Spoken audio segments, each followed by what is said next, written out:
Guys, dito kami sa SM Pampanga. Ayan, deliver kami rito sa Ace. Wala. Ang ganda sana ng biyahe namin, guys. Wala guys, wala. Ang ganda sana ng biyahe namin. Nadali kami doon sa NCT. Puta, yan na may sumabit.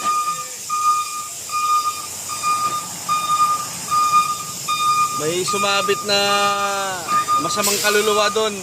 Okay lang sana kung cellphone lang yung nakuha, kasi prep nakuha. Patay tayo dyan. Kaya kayo guys, ingat kayo pagka nag-slow moving kayo ng madaling araw o gabi doon sa NCT. Sarado nyo yung pintuan na bintana nyo.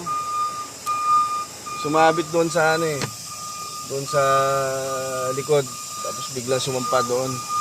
Nablot kaagad yung cellphone niya. Wala daw siyang pang reels. Yun ang problema niya ngayon. Di tayo makapang chicks na ito.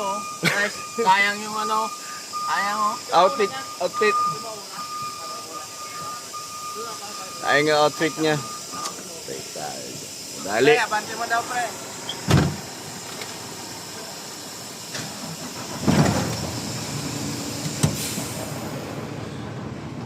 Wawa. Durog.